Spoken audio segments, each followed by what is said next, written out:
Yes. I see him, my goodness.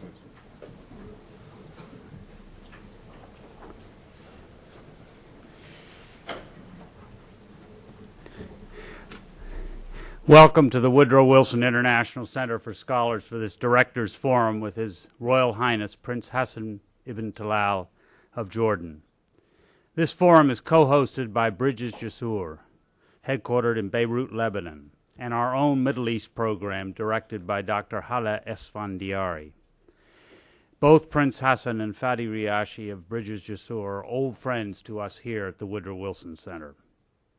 I would like also to recognize the presence here this morning of Her Royal Highness Princess Badia bint El Hassan. And I believe we have a couple of ambassadors here, but I do not recognize any of them right away. But I would like to welcome them if they are here, the ambassadors of Bolivia and Brunei. I am Mike Van Dusen, Deputy Director of the Woodrow Wilson Center. Lee Hamilton, our president and director, is traveling back this morning to Washington from Portland, Oregon, and he regrets very much he could not be here to welcome the Prince.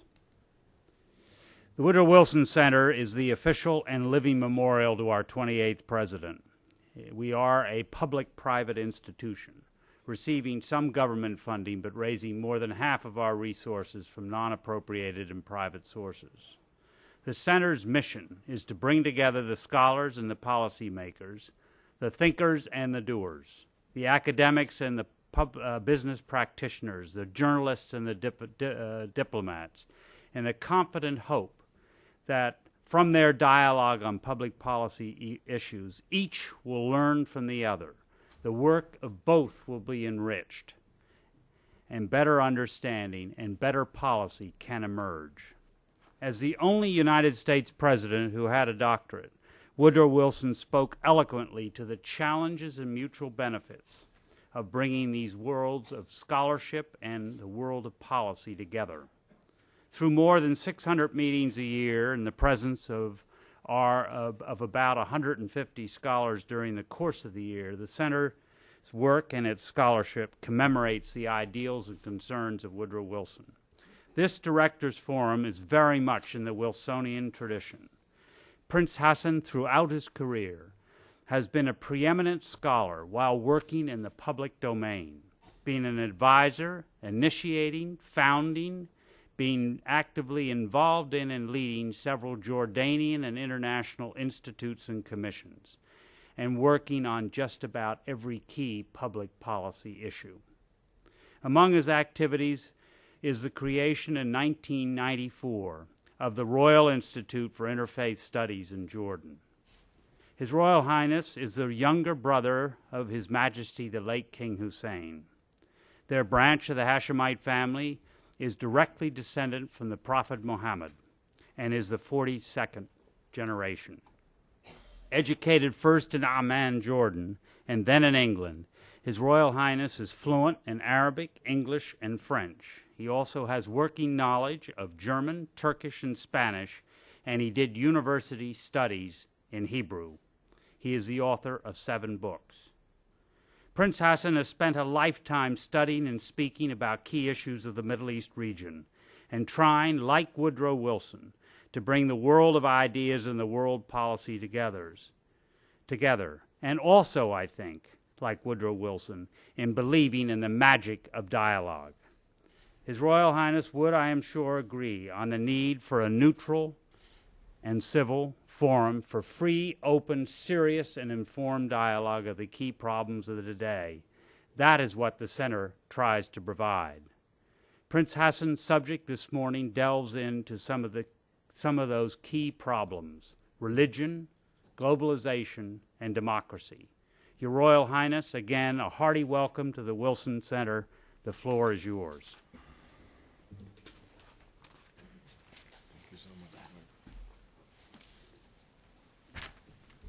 Ladies and gentlemen, may I thank Michael for his overly generous introduction. I would like to say in Wilsonian tradition that the concepts of region, globalization, and democracy fall well into the purview of cultural self-determination. I firmly believe in enhancing what is universal and respecting the other. There's been a lot of talk in recent decades over the importance of tolerance, and from a point of departure which I think comes from, I hope, a tradition of humility when we speak of the children of Abraham, I would like to emphasize that I do not want to tolerate the other any more than the other would like to tolerate me. I think there's something somewhat patronizing about that, and therefore I should rather emphasize the importance of mutual respect for the other. I would like to say that our attitudes towards religion, globalization, and democracy are possibly pivotal to securing and prospering this international ethic of human solidarity, which I came here to address today. I believe that, unfortunately, politics is perception, and attitudes seem to matter more than realities. A few months ago, I took Rabbi Rene Sirat into a Palestinian refugee camp. They had never seen a rabbi before, and this very large figure with his traditional attire addressed them in French. I translated in Arabic, and as he started speaking, he said, "I was refugeed from Algeria at the age of some tender age, and I heard a 14-year-old Palestinian child saying, 'Ya haram,' poor fellow." And I said to him, you know, this is the reaction when you communicate directly with people, when you humanize. I know today through the webmaster we will be communicating through virtual reality, not least of all with the spillover of the audience in this hall, in the hall next door. But I hope that our communication today will be more virtuous and less virtual. When it comes to understanding globalization, I believe in the concept of globalization, or at least I think I believe in it, and inasmuch as it focuses on our common consciousness. I personally prefer universal consciousness to globalization. The development of a law of peace is not only an injunction in our shared beliefs, but also the work, the life's work of the great Lauterpracht the elder at Cambridge University, who developed, among other things, ideas for a law of peace.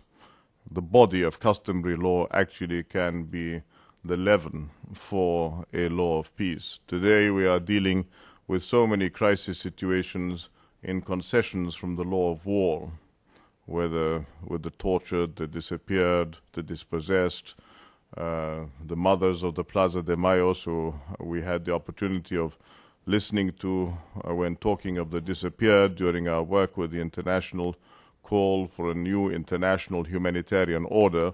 Incidentally, not our choice of words, but UN speak.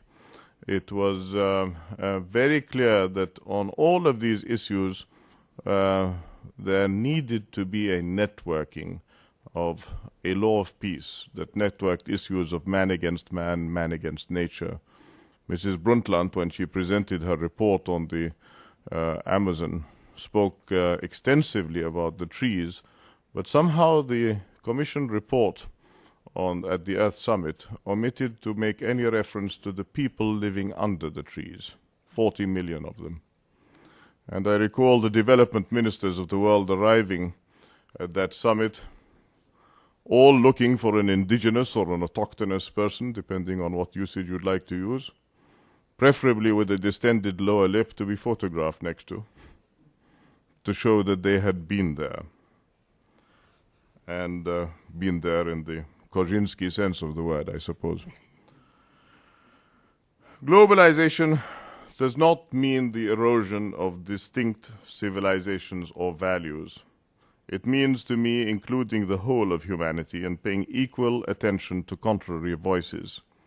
It means the mobilization of what I choose to refer to as the universal moral majority to develop a shared consciousness. What are we talking about at the Millennium Development Goals Summit? Multilateral institutions, corporate views of how to develop governance, but where's the poetry? Where's the shared consciousness? Where's the spirit of all of this? Where are the aesthetics, if you will, of all of this? As we see the large conurbations developing in different parts of the world, even in religious cities, one gets the impression that we are developing clones of modern or postmodern developments, industrial developments, at the expense of traditional aesthetics and joy and beauty. From the universal, if idealistic viewpoint, we can begin to appraise the testing questions that stand before us today. And what becomes immediately clear is that acknowledging and working with difference is more realistic and more productive than rigidly adhering to a single viewpoint. I would like to say what a pleasure it was to receive Aaron Miller and the Seeds of Peace children quite recently in Jordan, and to exchange views with them, to counter the competing dogmatisms of our time. I think we have to train the young to stand up for centrist values. We have to develop centers for listening and dialogue. For this purpose, I would like to agree once again with the Wilsonian concept of promoting the art, if I may, of dialogue, of negotiation, which is truly an art and not a form of commerce, and suggest to you that the noble art of conversation is not a martial art. Sociologists once believed that modernity would spell the end of religion once and for all. But history has a habit of confounding the surest of predictions. The key question that faces us now is what role religion should play in the context of globalization and hopefully the ongoing empowerment of citizens.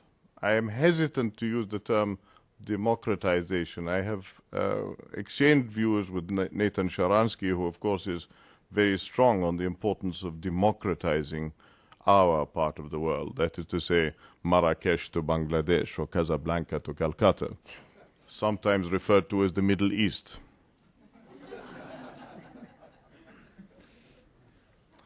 And I would just like to say that we're talking about a swathe which includes the most populous, the poorest, and the most dangerous region in the world.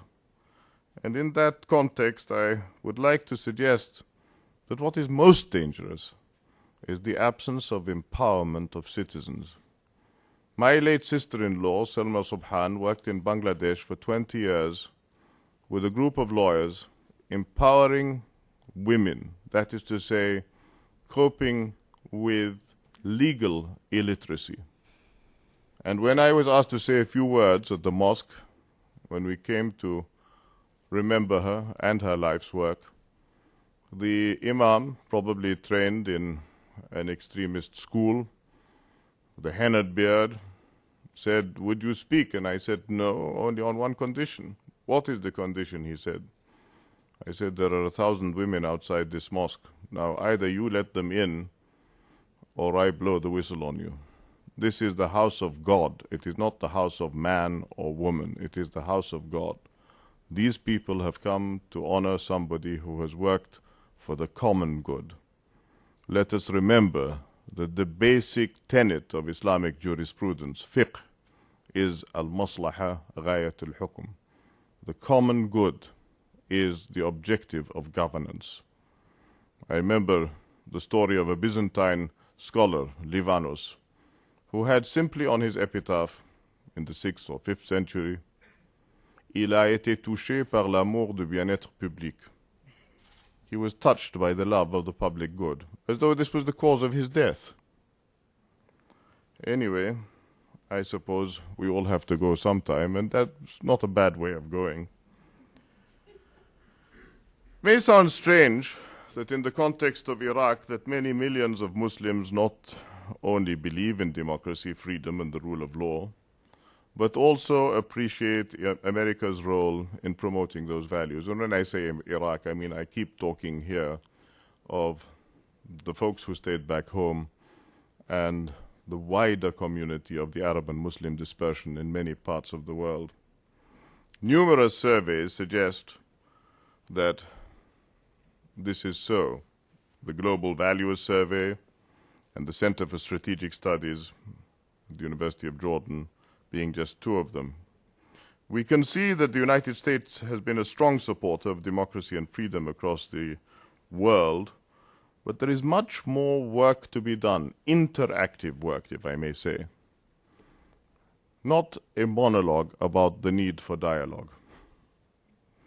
Maybe we need to develop a series of intersecting dialogues to bring out the best in our shared experiences.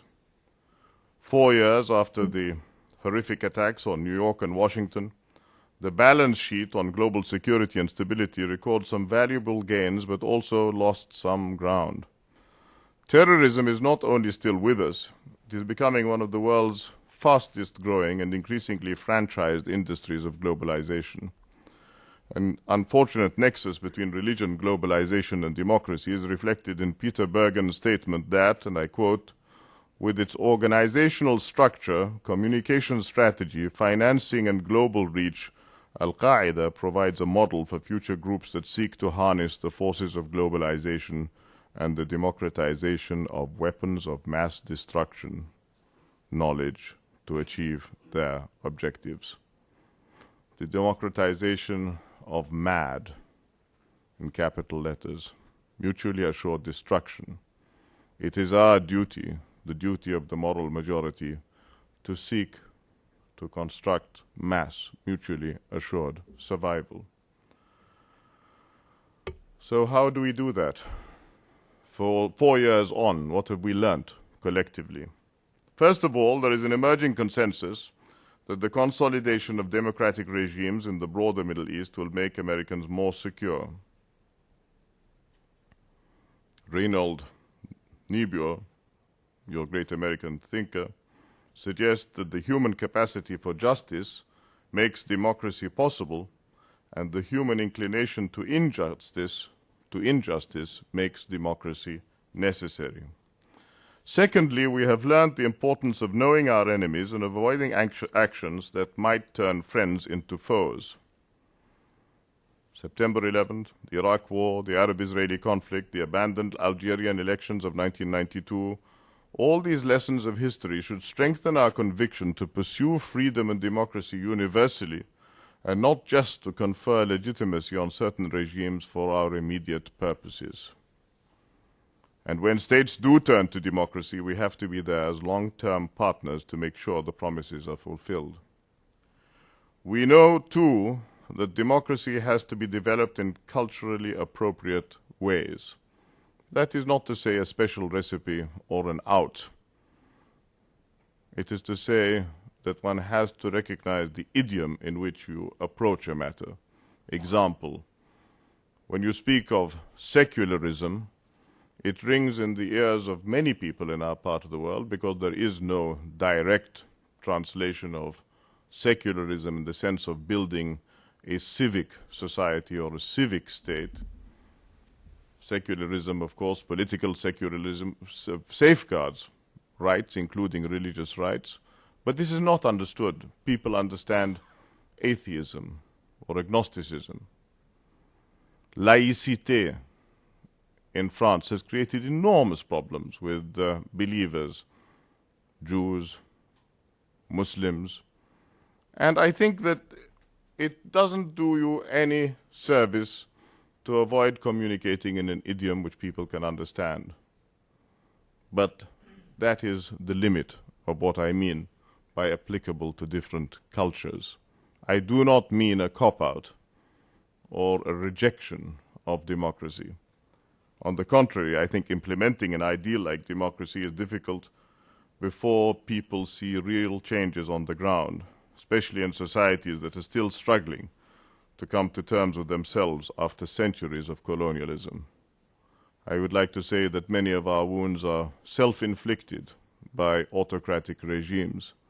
And unfortunately, unlike Eastern Europe, where you see societies in transition, as I have tried to communicate to Nathan Sharansky, at least in the last 2 centuries, we in the Muslim world have not had a prospering civil society. It may have existed in the awqaf and the guilds and the various civil society manifestations during the golden age of Islam, but I think that nationalism and autocracy have put paid to that in recent decades. How do we revive this culture of participation? Islam and democracy are often seen as diametrically opposed, owing to the lack of separation between religion and politics. If God's sovereignty is synonymous with state power, tyranny can arrogate divine status and legitimacy to itself. Do I have to elaborate? No. But rather than worrying about the separation of church and state, we might be better off conceiving how universal principles such as democracy and freedom can be expressed to public and private realms of Islam, so that they can be fostered through an idiom acceptable to Muslims. It was interesting to me, speaking of theocracies, we have theocracies in the Muslim world, of course. A Westerner said, we do not have a single theocracy in the Western world. And I said, what about the Vatican? And he said, yes, but it's only a small theocracy. Speaking of elevating religious values above public life in order to avoid friction between them, I would like to suggest that it is important to emphasize that democracy and pluralism are not anathema to Islam. I would like to say to my Arab brethren that we Arabs are actually only 22% of the Ummah. This has to be understood.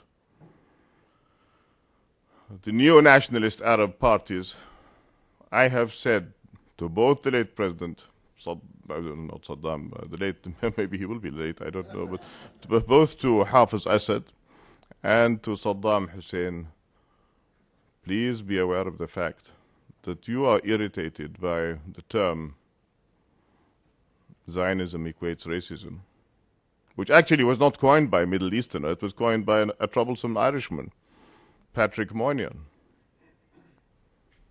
But if you insist on Arabism equates exclusion of Ajam, Iranian, Turk, Kurd, Turkmen, what have you, then you are racist.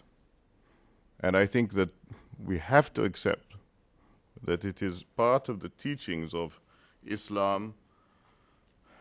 We have made you into nations and tribes so that you may know one another. And I quote the Holy Book. The Mecca Hajj was designed for shura, for consultation. Today we hear about the fast Hajj, and you can have a first-class Hajj or a second-class Hajj or a third-class Hajj. Surely this is not what it's all about. When you see everyone sharing the same white apparel, you assume egalitarianism in the eyes of God. And I would like to suggest that, as Henry Kissinger used to say, does Europe have an address? If we ask, does Islam have an address, that address is the revival of the legitimacy of consultation in Mecca, in Najaf, and, dare I say it, in Jerusalem. Let us elevate religion above politics. Comes to the same thing. You say separate religion and politics. I say elevate religion above politics. We need that consultation if we are to live in the 21st century. We need a consultation, a conversazione, a dialogue that answers questions from our position on stem cell research to our position on weapons of mass destruction. American Islam, I believe, is a very good example of open-mindedness, of conversation, of competitiveness. My late uncle was the Chief Justice of India. We always talk about American democracy. Let's look for a moment at pluralism in India. A Muslim president, a Sikh prime minister, a communist speaker of the House, and a Catholic Italian lady leading the Congress party, possibly one of the most influential leaders in that country today.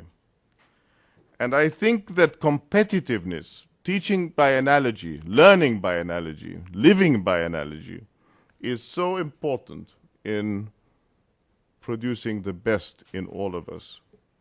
According to a 2004 Zurbi International Survey, around 59% of American Muslims have an undergraduate degree, making them one of the most highly educated groups in the United States. Many people think that the world would be better off if we all forgot about religion and created a secular paradise. Having been invited on more than one occasion over the 25 years or more of conversations with the other, I would like to say that the experience of assisting in the Assisi convocation of the late Pope is an experience which I find fascinating, because I am often asked, not only by Muslims, but representatives of the other 9 or so faith groups, is this about syncretism? Are we subsuming our identity to the other? And I say, no, not at all. You are here to represent the best of your tradition, and your belief is your affair. But it is about a very important reality. If we were to ask this world population, the shared humanity, to abandon religion, we would be effectively asking up to 5 billion of the world's 6 billion people to abandon their fundamental beliefs. I would just like to remind you, of course, that fundamental beliefs are not peculiar to those who believe in a religion, but also peculiar to liberal fundamentalists, to secular fundamentalists. I had a long conversation with my dear departed friend Leopold Senghor. Should we call for a new humanitarian order? He kept saying, no, humanist. And I kept saying, humanist will mean something else to people in our part of the world. It might be promoting no religion. But I do honestly feel that the figures indicate the figures of human distress, that we have to stress our common humanity. It is no use continuing to see proselytizing missions going to different parts of the world to buy souls when people are suffering. And I say this on the experience of having worked with lepers in Western Sudan in 1985. To see Muslim fundamentalists trying to teach Arabic and the Quran to people who have no desire to learn either. To visit in Zanzibar a church where the poor box with the cross is full of money and the poor box with the crescent is empty. How much more brazen can we get? Can we not remove the brand names and start talking about our common humanity? I give you an example. As we have found in the World Conference on Religions for Peace, 23 of the 25 million people who live in zones of conflict could be accessed through their religious communities. Of the 40 million who have HIV/AIDS, up to 35 million could be reached through their religious communities. Of the 3 billion who live on less than $2 a day, some 2.8 billion could also be reached by their religious communities. Rather than necessarily being an obstacle in meeting the challenges of our time, religion clearly has a humanitarian role. Ladies and gentlemen, it is not enough for moderates like me merely to condemn terrorism and to wonder about our spiritual heritage and why it's been hijacked or distorted. We have to win back the middle ground. We have to be proactive, aggressively moderate, proactively moderate, to tackle extremists both in the media, for hearts and minds, and just as importantly in the theological debate. Judge Hittar in Yemen a few months ago challenged that country's Al-Qaeda prisoners to a theological contest.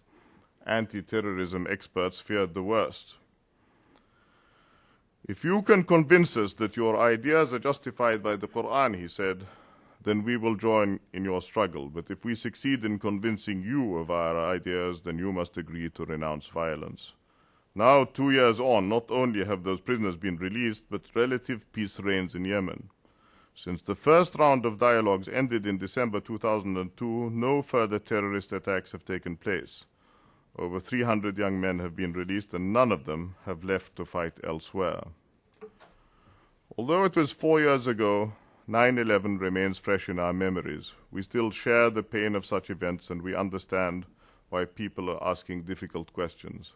Why is radical Islam on the rise, and what can we do about it? I, incidentally, am a Muslim, not an Islamicist. The answer lies largely in the political, economic, and social condition of Muslims. However, it is very important to realize that there are very different kinds of Islamic extremism. In Christianity, in this country, you have a strong school of proselytizers, mubashirin. We have a da'wah movement. You have a strong school of anarchists, not only in this country. After the Oklahoma bombing, I remember we were in Qatar, and someone said, people of Middle Eastern complexion, and 40 of us looked at each other to see who looked more Middle Eastern. But also sarin gas in Japan and so on. And then, of course, you have the political parties, Christian Democrats, and in Turkey, I suppose, a party of Muslim Democrats. Local or territorialized radicalism is usually nationalism by another name or a reaction to unresolved political conflicts. I ask myself, when do we recognize the importance of territoriality and identity as key figures? Do we have, as a result of the acronym TIM, territoriality and identity and migration, to move, as someone once said, through Martin Luther to get to Thomas Jefferson or to Woodrow Wilson? Is there a shortcut? Scholars like Olivier Roy in France have found that global or deterritorialized radicalism, especially in Europe, tends to be rooted in the problems of integration of second and third generation immigrants and the strain of confused or multiple identities as they find themselves spiritually neither here nor there. Unlike their parents, the younger generation can only carve their own identity by seeking out what makes them different. In the midst of a materialistic world, they find meaning either by rebelling against their parents and becoming fully Western, or by rebelling against secular society and falling grey to a distorted version of religion. This is as much a product of globalization as of the Quran. But my own belief is that, like the anarchists of the 19th century, this global jihadi movement will eventually pass. Islam is striving to find its voice in a globalized world, but I find it tragic that the events of the last 4 years have led intelligent people to talk of a war between Islam and Christianity. Islam was recently described by a European thinker as a mirror in which we see ourselves.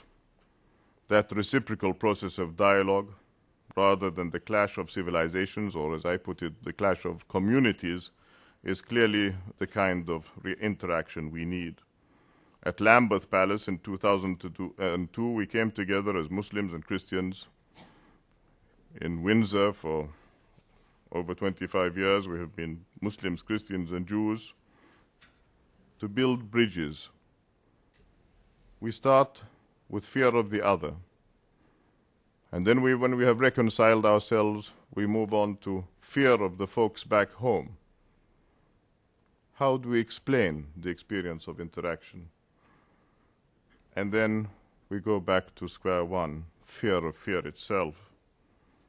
Or at least some of us do. I think that one of the problems is that the media and academia have not been helpful. In an age of info fatigue, it shows us clearly, the media has shown us clearly how Islamic civilization is not understood. We have embedded journalists. We do have embedded scholars. In fact, if you look at the Missionary Herald, the Protestant Missionary Herald in our part of the world, for 2 centuries, they were producing better scholarship than many of the scholars of today. It is for that reason that I invite you to participate in the World Congress for Middle East Studies to be held in Jordan in June of next year. I would like to create alliances between media and academia, maybe to have a chance with one of the 167 satellite frequencies in our part of the world to develop a conversation between human beings, disintermediating the media, with all due respect to the Ted Koppels and the Larry Kings. I was delighted the other day to see a Bedouin talking to an American Indian from Albuquerque, New Mexico, about sheep shearing. The caricature would have said Arab, terrorist, Muslim, and American, whatever adjectives you might imagine. But they were just two people talking about how to improve their life. Simplistic interpretations are not good enough. And I think that we simply have to combat the new fiery meanings with which young people are brainwashed and sent into battle. We need more substance. Your museums are full of heritage, common to us all. We need them in facsimile yesterday.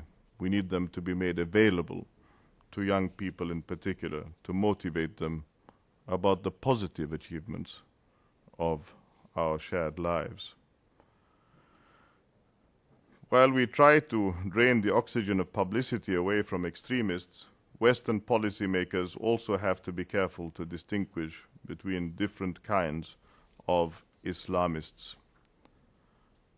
Understandably, you worry about the threat of democratically elected Islamist governments.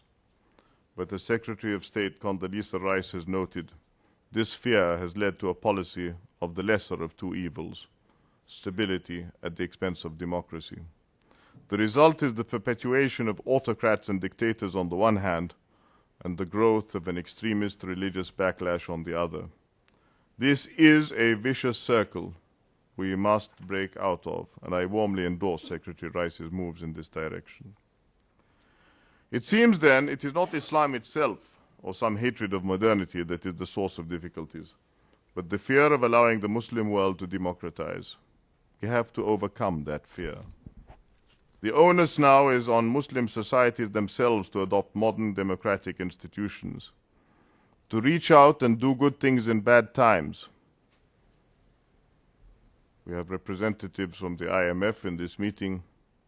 In your Bretton Woods meetings, please point a finger at the Dutch disease, the heating up of regional economies. I'm not talking about the blue-eyed oil sheikhs. The Norwegians are doing the right thing. They're spending their money on a fund for future generations. We're spending our money on planes, trains, and automobiles. More specifically on weapons, $42 billion of them. I was delighted to see the initiative the other day to help the people of Louisiana coming from Kuwait and Qatar. But this should not be the exception, it should be the norm. It is time that we created a relief fund under whatever name, fully vetted, totally accountable, transparent, to give teeth to a public communication strategy, to show that we care about 70% of the world's refugees who happen to be Muslim, refugeed by Muslims in the main. In Iraq, for example, we are desperately in need yesterday of blue overalls rather than blue helmets. 62% of the Iraqi population are women. What about a gender-balanced, multi-denominational Peace Corps? A victim of rape does not want to talk to a man. And we have to activate the role of civil society in every possible way we can. The recent conference in Washington on terrorism, security, and America's purpose concluded that the current approach of the global war on terror has failed to make the U.S. more secure. Franklin Roosevelt once said, "You cannot organize civilization around the core of militarism and at the same time expect reason to control human destiny." Despite the fact that the U.S. presence in Iraq has the approval of both the UN and the Iraqi government, the conference noted that this presence has, and I quote, "catalyzed a global jihad providing the training ground for the next generation of terrorists and alienating any potential partners." So what is the alternative? In the words of Professor Joseph Nye at Harvard Law School, the United States could use its soft power assets, the power of its ideas, culture, and values. He was the author of the concept of soft power. I would like to suggest that since calling for a law of peace, in different fora we have called for fundamental rights of humanity, for a racial equality index, for a culture of compliance, for state and non-state actors with humanitarian and human rights law. We do not have a stability pact in the region comparable to what was achieved in the Balkans. We do not have a template of international law to which we should all step up. A compulsory invitation. Violators of international law in its various forms, current and basic security, and of course, undemocratic behavior. Karen Hughes' 4E's, education, empowerment, engagement, and exchanges, should turn into an interactive process. It's not just a question of America's image abroad. It's a question of developing a shared understanding of our universal consciousness. As a patron of the Fulbright program in our region, as one who has talked extensively to all your foundations, the time has come to network a relationship focused on developing an international humanitarian order. I am delighted to be able to announce the creation of MECA, if you will forgive the acronym, Middle East Citizens Assembly, and I hope that homegrown initiatives will be recognized in the United States in the strategy for communications and public diplomacy. With all this in mind, we can be certain that the current difficulties are not insurmountable if we share the will to change. Let us hope, and there cannot be faith without hope. Let us hope that in our region that the positive will outweigh the negative, and that we may yet see, at least for the sake of our children and our grandchildren, the birth pangs of a new humanitarian order in the Muslim world and in the world, and the life of human dignity and peace for us all. Thank you, ladies and gentlemen.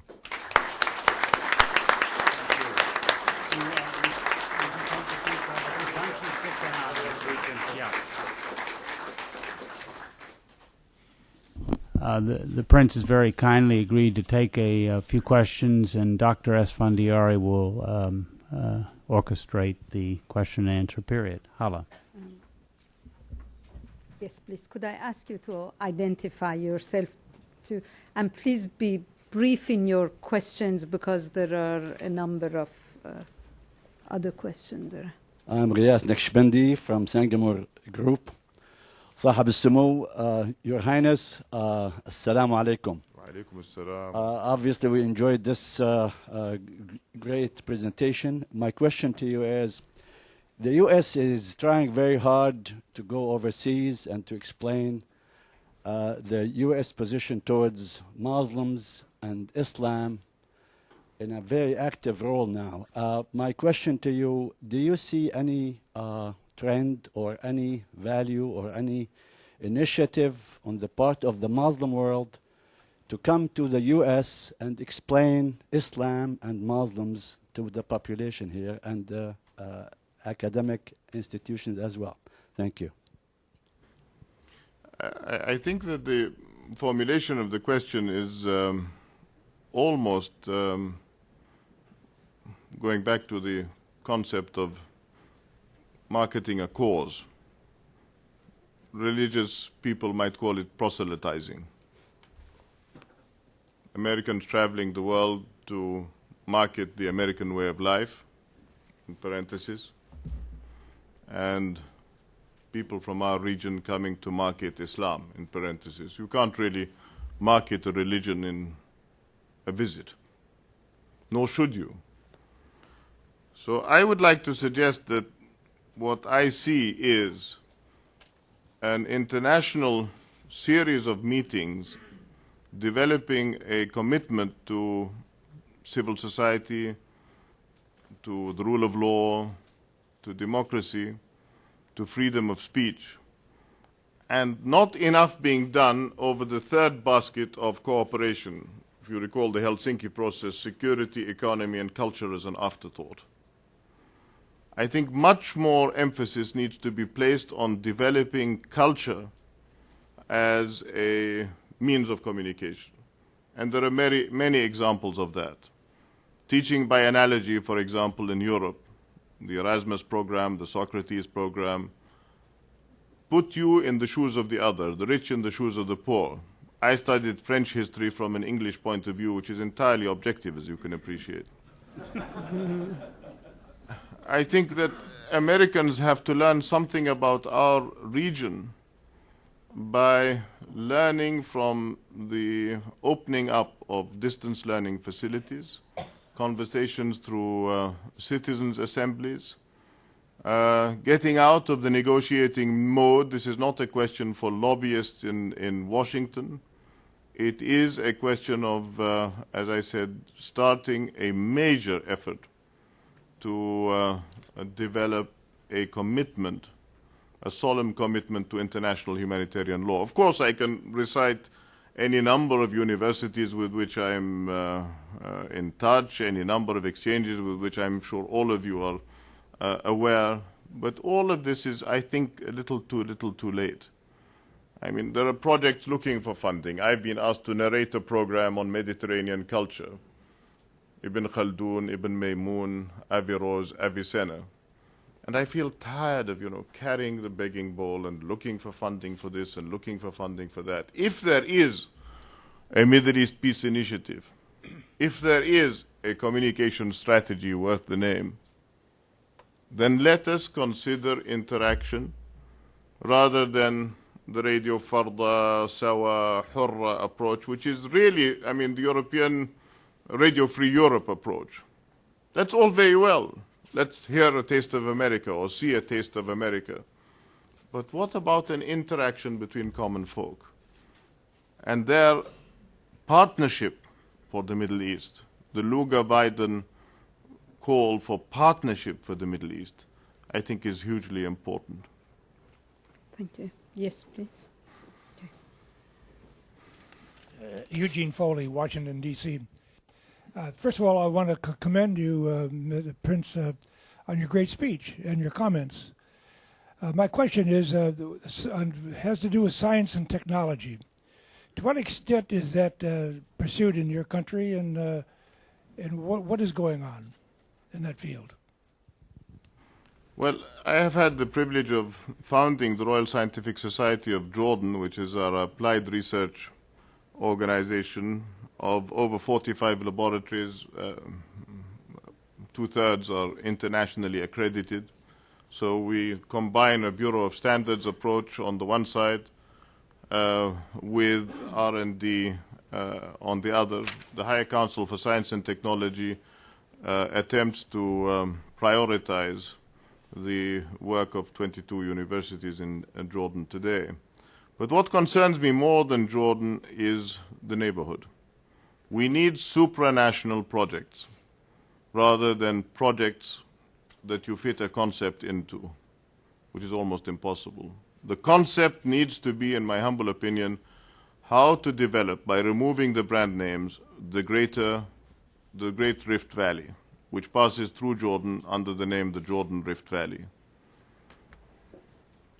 In the 1970s, we developed a scenario of the Middle East 2000 with the David Rockefeller Commission, and 10 million people could live between the Med and the Jordan River and drink water. Today, with the demographics of settlement and the realities of dwindling water supplies, new ideas have to be developed. And I would like to find your support for a Rhine Valley Commission, a Danube Valley Commission, an Imperial Valley Commission, a supranational. Not that Imperial Valley is supranational, but sometimes when you go to those states, you get the impression that they feel it is. A supranational initiative that removes the brand names and addresses industry, tourism, agriculture, development of the valley in every possible sense for the benefit of all. After all, the radius of conflict is only 70 miles with 17 million people. We will be here for generations talking about historical and legal rights unless we take the scientific high ground and take a bird's-eye view of what needs to be done for producers and consumers. Flip. Thank you. Philippa Strum, Woodrow Wilson Center. Your Highness, you spoke of what happens to the children of immigrants and the way they seek for identity and extremism. And you spoke also of creating civil society, or the need for civil society. I wonder if we could bring those two things together. The children of Muslim immigrants to the United States since the Second World War have made themselves at home here in part by creating organs of civil society, by creating institutions. But it was relatively easy for them because of the history of civil society in the United States.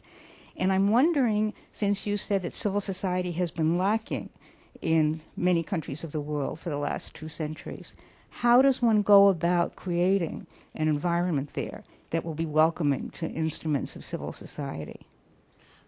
I'd like to answer the question in 2 parts that you put it, or try to at least briefly. If you restore institutions to religious cities. I mentioned Mecca, Jerusalem, and Najaf. You're talking about the endowments, the waqf. These endowments in Damascus, once upon a blue moon, cared for everything from fallen women to the protection of cats, a bit like the British Heritage Foundation that cares for everything from fine art to the protection of fruit bats. Creativity was encouraged. Today, unfortunately, most religious institutions have been appended in some form or another to government. And I think this is the reason, one of the reasons, there are many reasons, why the pulpit preacher decides to take a very narrow view of the world, a textual view of the world, and if possible to say bitter things about the world in which we live in a political context. I was talking to the goldsmiths of the city of London and saying, why don't you reach out to the artisans of Cairo or Istanbul, for example? Why don't the tanners develop a relationship? Europe has a Council of Europe in addition to a parliament and a union. I think that we need a council for our region of the world to reach out to the textiles weavers, the poor of all the different denominations in the alternative development programs in India and the Kachi Abadis in Pakistan, who after 9/11 had to stop exporting to the United States. That one action threw millions of people into the hands of the drug lords and the warlords. As far as the children are concerned in the context of the United States benefiting from an existing civil society, I think this is an instant training in the methodology of citizenship, which is extremely important. But I do think that one has to be open with people. I mean, I visited on Sikh Holy Day an exhibit in Stockholm, God Has 99 Names.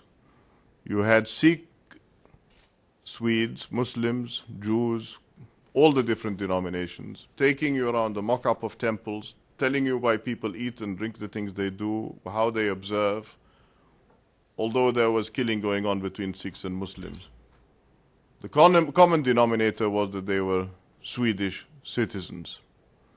And I think whatever tolerance and imprejudice exists in this part of the world has to be communicated through inclusion and not only through direct learning to specific excluded tribes. So whatever can be done to develop catchment areas is hugely important. We presented a huge study to the British Ministry of Education. I hope one day it will see the light of day.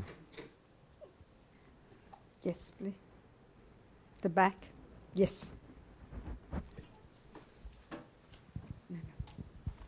Michael Hager, Education for Employment Foundation. Your Royal Highness, you spoke very passionately about the need for a universal consciousness and particularly the role of interfaith dialogue. But I'm wondering, what is your feeling about the United Nations and as a force in creating this universal consciousness? I'm very emphatic about the importance of regional commons and global commons. It is imperative on the United Nations to develop ECOSOC in each region of the world. That is to say, the Economic and Social Council of, say, our West Asian region never meets. Prime ministers should meet every 3 months, and their meetings should be prepared by their governments at all levels on an interdisciplinary basis. There should be preparation also by civil society, and that is when you begin to develop intra-regional conversations. It's all very well to talk about the ESCAP region because you're talking about the Pacific, the United States, Canada, and the tigers of the Asian economy. I mean, when there is sufficient mutual interest of matter, people seem to find a way of meeting, or EU meetings with the EFTA community. But I do think that the sheer physical representation across the board of 152 or whatever it is, heads of state in that wonderful group photo. It reminds me of the caption, all dressed up and nowhere to go. You know, is really more unilateralism and less intra-regionalism. We have to develop regional intra-independence. Yes, the gentleman in the white shirt. Yes, please. My name is Dmitry Novyk. I'm from Washington, D.C. You asked for change, for new approaches. And it's no way to change and to new approaches without acceptance of mistakes. Because if it was not mistake, why we need new approaches?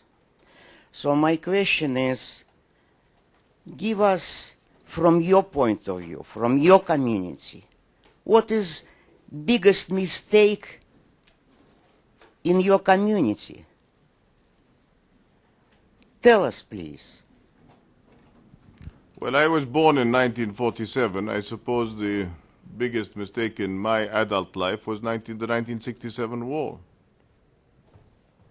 But I think the biggest mistake in our community, in our communities in plural, is monopoly of the truth. You know, it has been said that certitude divides and difference unifies.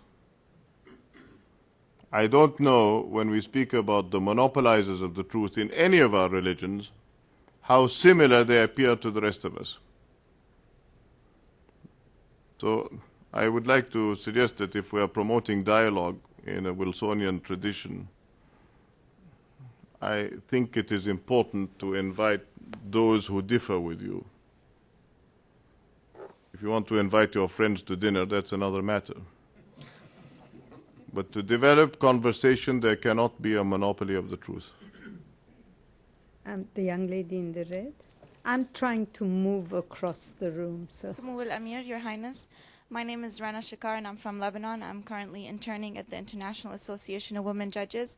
And as a young student here, I have a story to tell you.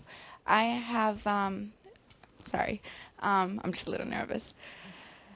After I'm done my studies here, I definitely want to go back to Lebanon and work. But then I tell my friends over there that I want to go back to the Middle East, and they look at me and they laugh and they tell me, what do you want to come do here?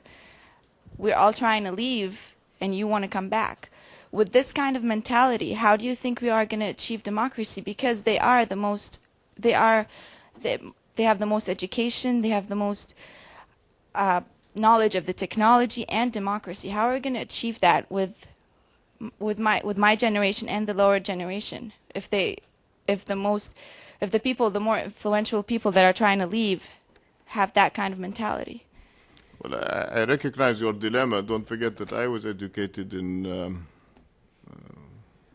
England. I came back to find culture shock because people are not prepared to entertain dialogue.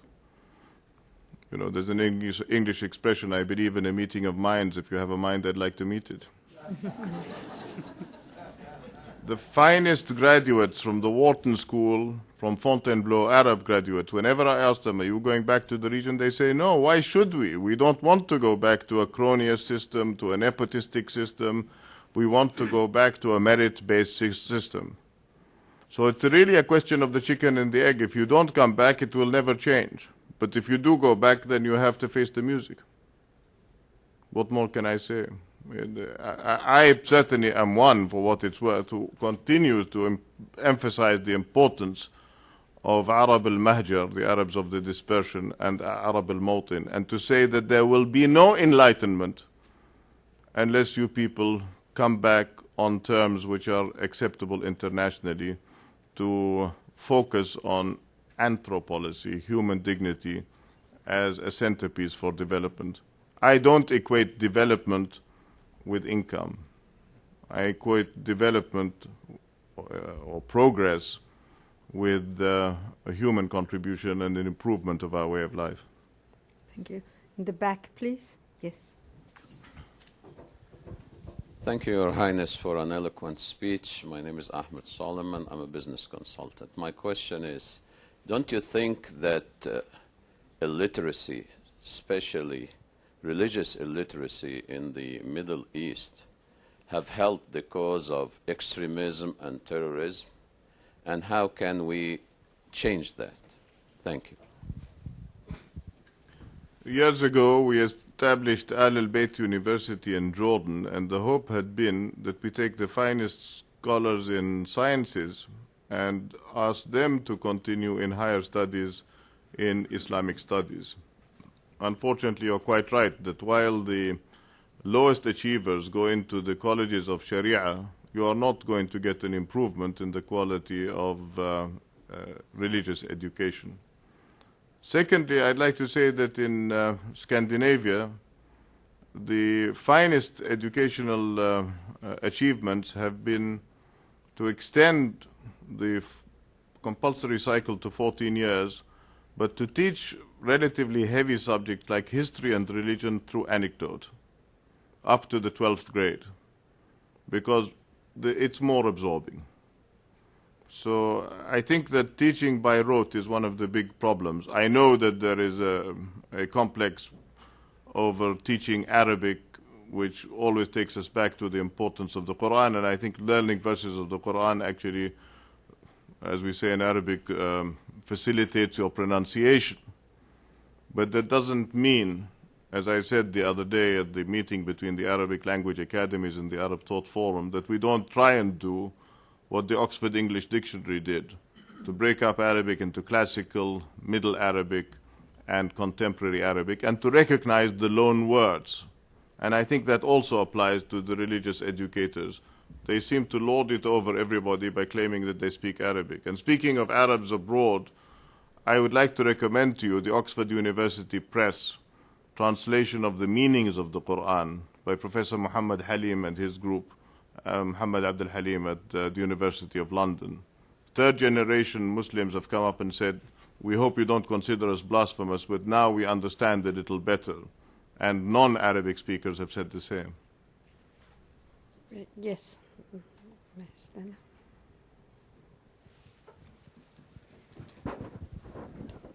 Your Highness, Salam alaikum wa shalom, peace.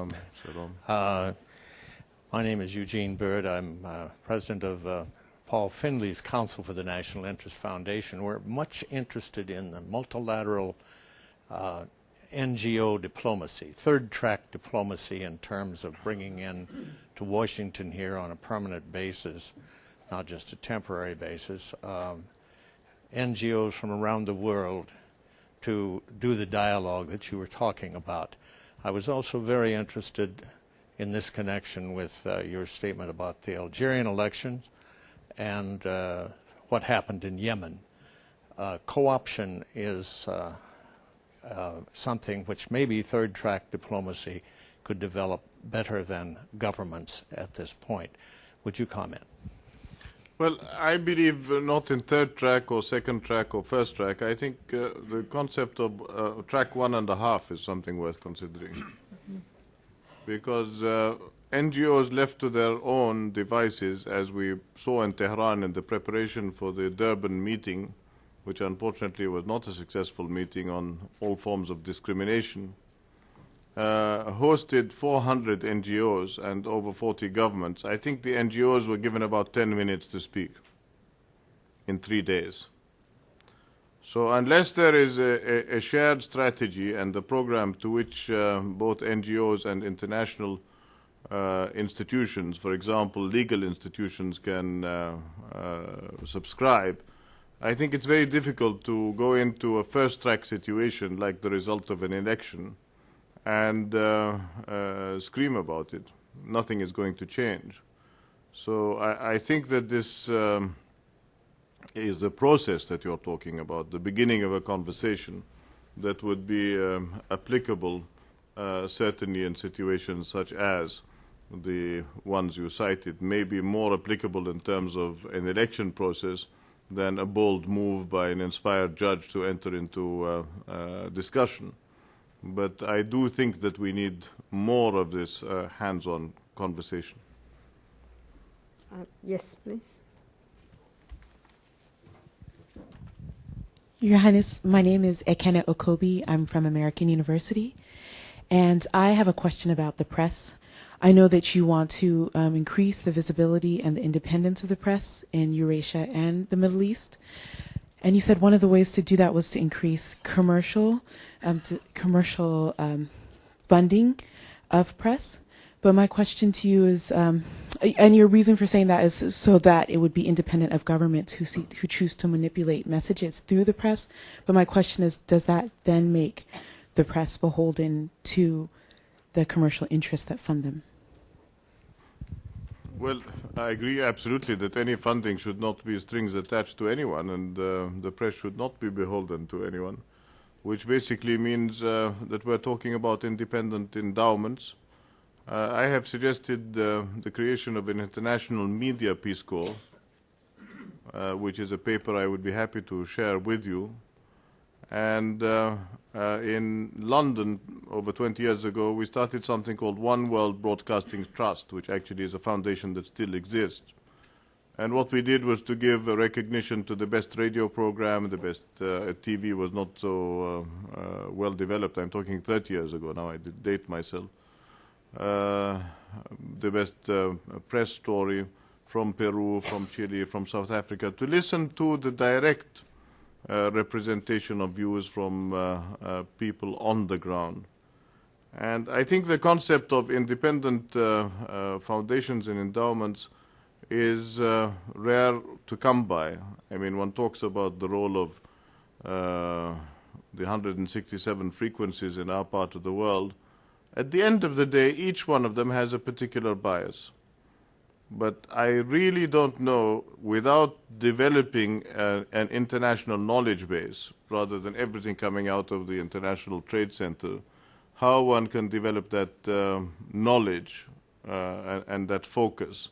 It was in 1978 that I attended a meeting organized by UNDP entitled Transfer of Technology Between Developing Countries. We were supposed to have a database in Latin America, in Eastern West Africa, and South Asia, West Asia, and so forth. But unfortunately, we discover each other every time we meet, and then we forget each other. And when I come to Washington, I turn every knob I can, and then finally give up in frustration just to find one iota of international coverage, which is, of course, very difficult to do.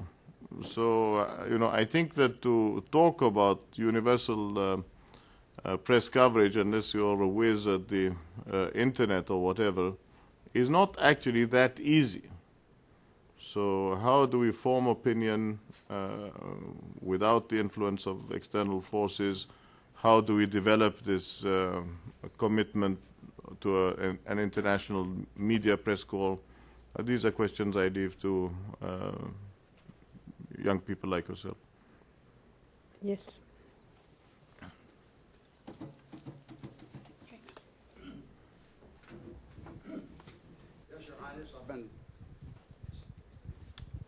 Yes, Your Highness, I've been very impressed by your remarks here today, and especially those regarding the media. I represent an organization called the International Communications Forum.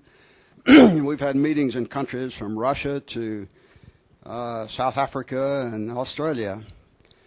And we are trying to do the kind of thing that you want done. And you mentioned the need for funding, and this is one organization that needs more funds. And we've been trying to have a meeting in Beirut for several years now, but the conditions never seem quite right.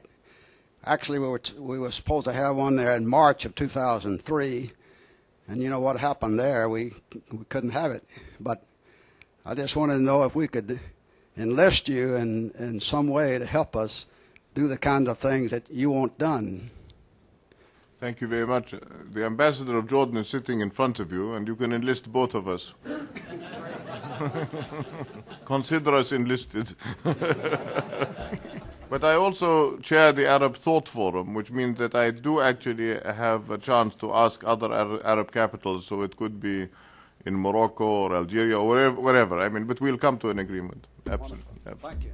Thank you. The lady in the back.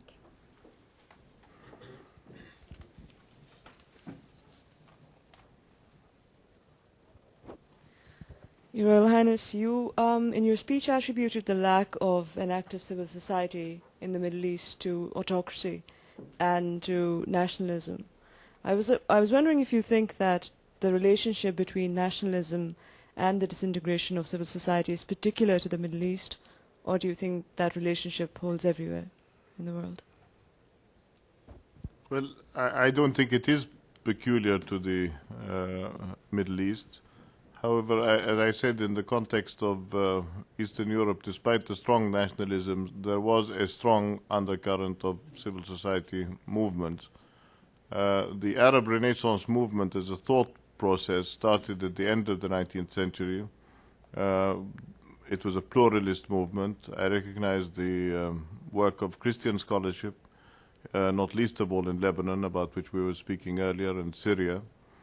And I think it's important to bear in mind that when we broke up into nation states, the distances that were placed between us as Arabs, as Muslims, as Christians, were largely the creation of new borders.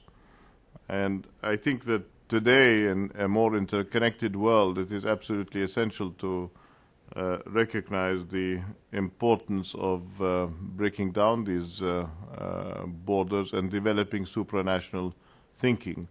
I keep saying that Europe started with a community of coal and steel after 2 world wars over Alsace-Lorraine. In our region, the Arab-Israeli conflict has always taken a nationalist justification or excuse or pretext to avoid cooperation between peoples. But today I think that